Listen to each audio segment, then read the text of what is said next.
My name is Marcus Baskerville, head brewer and co-owner of Weather Souls Brewing Company, and this is your craft beer and brewing tip of the week.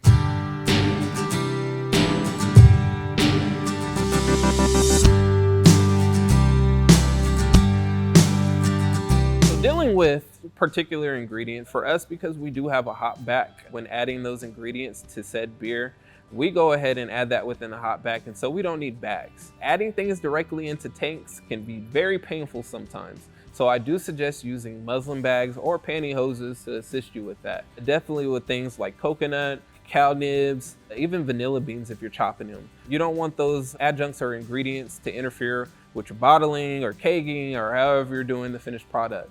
Also, depending on what type of beer that you're producing and what flavor notes that you want to produce, sometimes you want to take out one ingredient before the other or add in an ingredient before the other. And so being able to bag those makes it a little bit easier to go ahead and pull those ingredients out of your fermenter if you need to at a later date. So typically with the addition of adjuncts is going to be, how long do I leave it in there?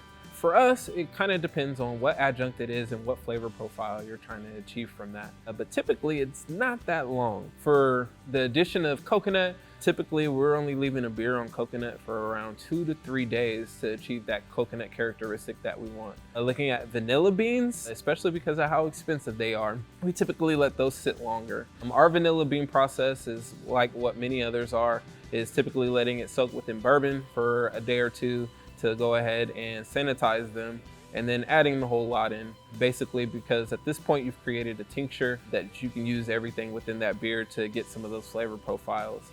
And then looking at some of the additional ingredients that you can use, cacao nibs, obviously that's something that can be a few days depending on how much chocolate you want. For us, typically it's around 48 to 72 hours. The big one that you do not want to have a long contact time for is coffee. Coffee can contribute some flavors to your beer that you do not want over a long length of time. Think when you're adding coffee and cold steeping it. For us, we cold steep, so we're adding our coffee at 33 to 30 degrees within the tank. With adding this coffee, think of it almost as creating cold brew. You're cold steeping this already processed coffee and extracting those flavors from it. You let it sit too long and you're gonna start achieving some of those flavors that you don't want. You know, the green pepper, some of the acidity that you don't want out of the coffee. Some coffees even can attribute to some bitterness. So for us, the max that you should add coffee is probably about 48 hours. For us, it's a little under that, but we have noticed that you can get away with about 48 hours without having any noticeable difference to the flavor profile that you're looking for.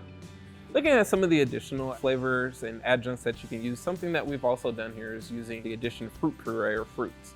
When doing this, you want to make sure that you're adding your fruits at a point within the fermentation for you to create something called re-fermentation. Do not add your fruits at the very end of fermentation, typically because this will relieve residual sugars within the beer that can create re-fermentation in your bottles, kegs, or however you decide to package your beer.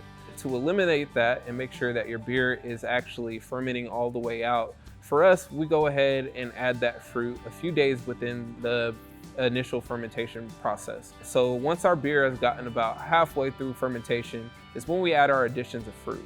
For us, we've gone anywhere from, let's see, a 10-barrel batch from 150 pounds to almost 300 pounds of fruit. But something that I've noticed when using fruit within stouts is, again, it's all about balance. So you don't want to use too much and then not be able to take away from it. Always start the lower end of the spectrum, taste after a day or two, especially while fermentation is still going, and then you will know if you need to add any more. Within that, you want to make sure when adding some of these additional ingredients that do have residual sugars that you're letting them fully re-ferment all the way out so you don't end up with bottle bombs, can bombs, or anything like that.